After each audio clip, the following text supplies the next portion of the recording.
وإذا قرئ القرآن فاستمعوا له وأنصتوا لعلكم ترحمون واذكر ربك في نفسك تضرعا وخيفة ودون الجهر من القول بالغدو والآصال ولا تكن من الغافلين. Assalamualaikum warahmatullahi wabarakatuh. Alhamdulillahi ala ni'mati sihati wal afiyah amma ba'd. Faqad qala Allah ta'ala fil kitabihil karim wa huwa asdaqul qailin. A'udzu billahi as-sami'il 'alim minasy syaithanir rajim. Bismillahirrahmanirrahim. Yarfa'illahu alladhina amanu minkum walladhina utul 'ilma darajat. Faqala an-nabiy sallallahu alaihi wasallam khairukum man ta'allama al-Qur'ana wa 'allamahu. Shadaqallahul 'azim wa shadaqa rasuluhul habibul karim wa nahnu ala dzalika minasyahidin wasyakirin walhamdulillahi rabbil alamin. Anak-anak saleh salihah SDIT Ar-Ruhama yang insyaallah dirahmati Allah Subhanahu wa taala, berjumpa lagi dengan Bapak dalam materi tahsin yang mana di materi-materi sebelumnya sudah kita pelajari. Yang pertama yaitu mengenal huruf hijaiyah, yang kedua adalah harokat, dan yang ketiga terakhir yaitu menyambung huruf hijaiyah. Dan pada kesempatan kali ini Bapak akan membahas tentang hukuman, ya, hukuman yang nanti akan Bapak tayangkan sebuah video pembelajaran tahsin yaitu tentang mad. Baik, tapi sebelum itu anak-anak saleh salihah, alangkah lebih indah dan insyaallah penuh berkah bersama-sama kita buka pembelajaran kita pada kesempatan kali ini dengan membaca Al-Quran Suratul Fatihah. Mudah-mudahan pembelajaran kita di tahsin ini Allah Ta'ala senantiasa memberikan kemudahan dan pemahaman kepada kita semua, sehingga pelajaran yang kita pelajari dapat kita pahami dan kita bisa amalkan di kehidupan kita sehari-hari. Ala hadhihi niyyah wa ala kulli niyyatin salihah wa ila hadratin nabi al-Fatihah. A'udzu billahi minasy syaithanir rajim. Bismillahirrahmanirrahim. Alhamdulillahi rabbil alamin. Ar-Rahmanir Rahim. Maliki yaumiddin. Iyyaka na'budu wa iyyaka nasta'in. Ihdinas siratal mustaqim. Siratal ladzina an'amta 'alaihim ghairil maghdubi 'alaihim waladdallin. Amin. Baiklah, selanjutnya disimak baik-baik video Bapak selanjutnya di pembelajaran tahsin tentang hukum mad. Silahkan dan selamat menyaksikan, tapi sebelumnya jangan lupa dipersiapkan buku tulisnya dan siap untuk mencatat dari tayangan video nanti hal-hal yang penting dari ananda sekalian, jangan lupa dicatat ya. Baik, selamat menyaksikan video pembelajaran tahsin tentang hukum mad. Baiklah anak saleh salihah yang insyaallah dirahmati Allah Subhanahu wa taala. Pada kesempatan kali ini di pembelajaran materi tahsin kita berjumpa kembali, dan pada kesempatan kali ini kita akan membahas hukum mad.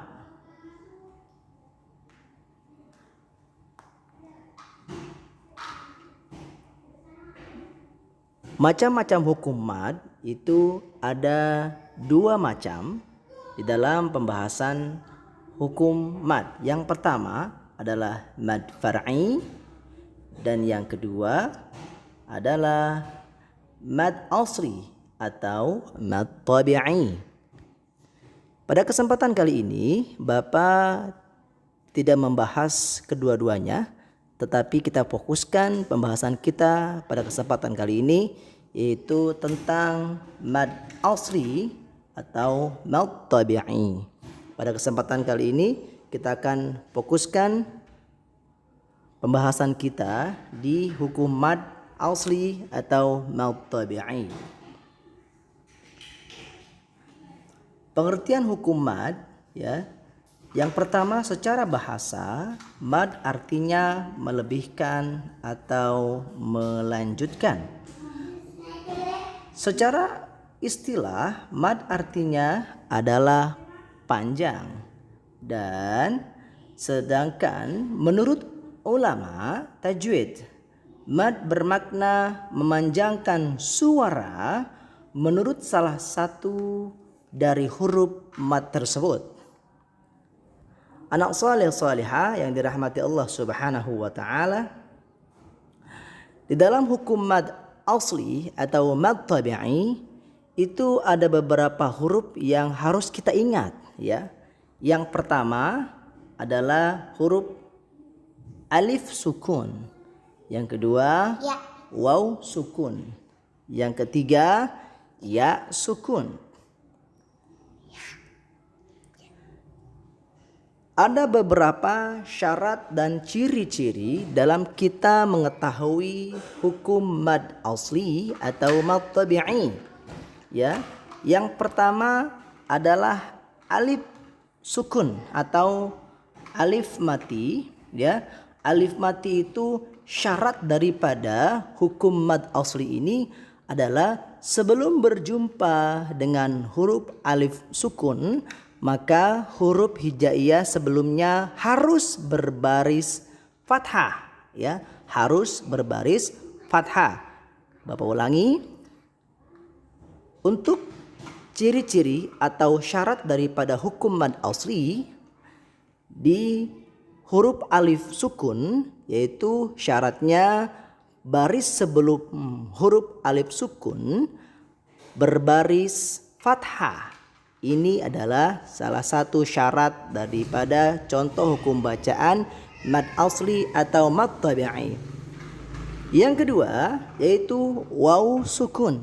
Waw sukun syarat dan ciri-cirinya adalah sebelum huruf waw sukun atau waw mati, maka barisnya harus berbaris dhammah ya.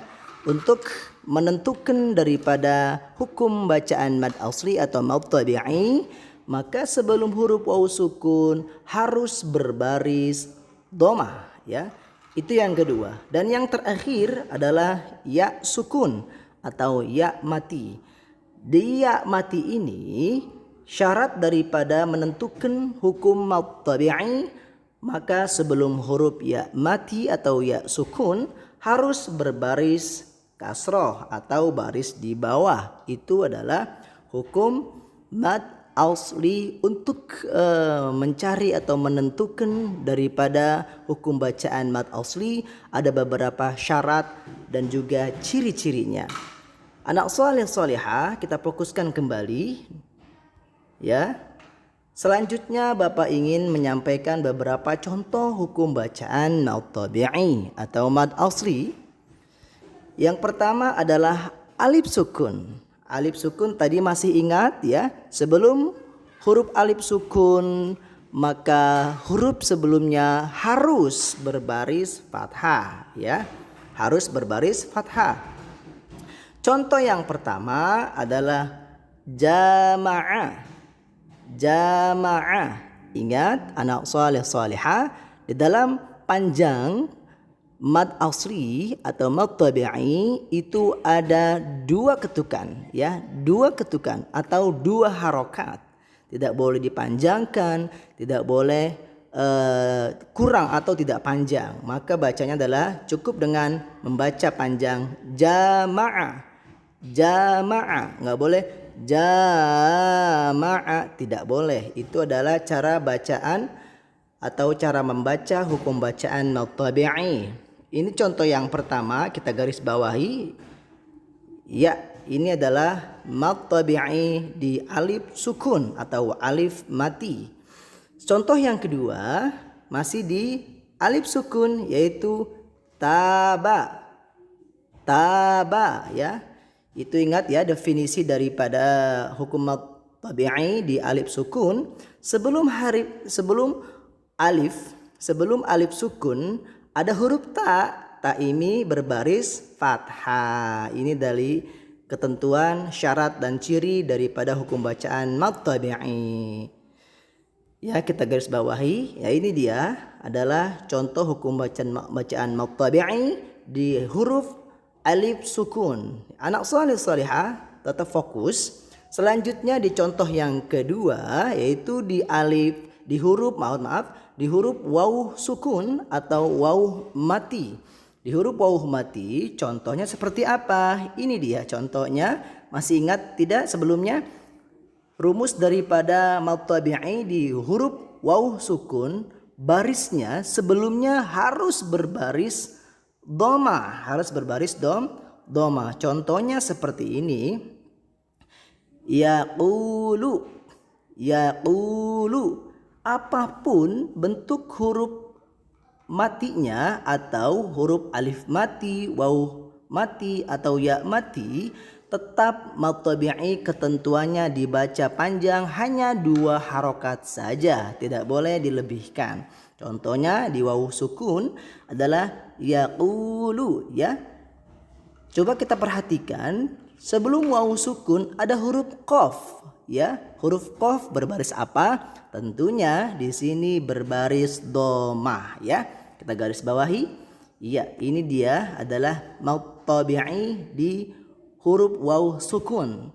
Contoh yang kedua, ya. Contoh yang kedua adalah ruhama. Ya. Ruhama, lihat sebelum waw sukun ada huruf ra yang berbaris apa? Berbaris dhammah. Ya, ini dia contoh huruf waw mati atau huruf mad tabi'i di huruf waw sukun atau waw mati, ya. Selanjutnya yang terakhir yaitu contoh hukum bacaan mad tabi'i di huruf ya sukun atau ya mati. Masih ingat rumusnya? Sebelum huruf ya mati atau ya sukun, barisnya harus apa? Harus berbaris kasroh atau di baris bawah, ya. Contohnya seperti apa? Contohnya seperti ini, anak-anak salih salihah. Qila, ulangi lagi. Qila, panjangnya berapa? Masih ingat? 2 harokat saja, tidak boleh dilebihkan. Ya, kita garis bawahi. Di sini ada qila, ya. Selanjutnya kita lanjutkan contoh yang selanjutnya yaitu seperti ini, apa? Sami'un, ya. Ini adalah contoh hukum bacaan mad asli atau mad tabi'i di huruf ya sukun atau ya mati. Yuk kita garis bawahi. Ya, yang menjadi hukum mad tabi'i fokuskan di garis merah, ya. Itu ada ya sukun, lihat ada huruf mim. Mimnya berbaris apa? Berbaris kasrah. Maka semuanya sesuai dengan ketentuan dan syarat ciri-ciri contoh hukum bacaan mad tabi'i, maka ini adalah hukum bacaannya, disebutnya adalah hukum bacaan mad tabi'i atau mad asli. Ingat sekali lagi, huruf mad tabi'i atau mad asli ada 3. Yang pertama tadi apa? Alif sukun, yang kedua waw sukun, dan yang terakhir ya sukun. Bagaimana anak-anak saleh salihah? Sudah hafal hurufnya? Dan ini contoh hukum bacaan mad tabi'inya bagaimana? Sudah bisa dipahami? Mudah-mudahan bisa dipahami, ya. Baik, alhamdulillah pada kesempatan kali ini, ya. Terima kasih. Ya, alhamdulillahirabbil alamin, anak-anak saleh salihah, tadi sudah sama-sama diikuti pembelajaran tahsin, ya, tentang hukum mad. Bagaimana? Sudah bisa dipahami dan dimengerti? Mudah-mudahan semuanya bisa memahami pembelajaran yang Bapak sampaikan pada kesempatan kali ini, yaitu tentang hukum mad, ya. Dan juga jangan lupa selalu diulang-ulang di rumah, dipelajari lagi dan dipraktikkan, ya. Dibuka Al-Qur'annya, lalu dipraktikkan mana-mana hukum yang termasuk hukum mad. Baik, demikianlah pembelajaran pada kesempatan kali ini dari Bapak yang Bapak sampaikan. Mudah-mudahan bermanfaat. Kurang dan lebihnya mohon maaf. Sama-sama kita tutup dengan membaca hamdalah alhamdulillahirabbil alamin. Subhanakallahumma wa bihamdika asyhadu an la ilaha illa anta astaghfiruka wa atubu ilaik. Wassalamualaikum warahmatullahi wabarakatuh. وإذا قرئ القرآن فاستمعوا له وأنصتوا لعلكم ترحمون واذكر ربك في نفسك تضرعا وخيفة ودون الجهر من القول بالغدو والآصال ولا تكن من الغافلين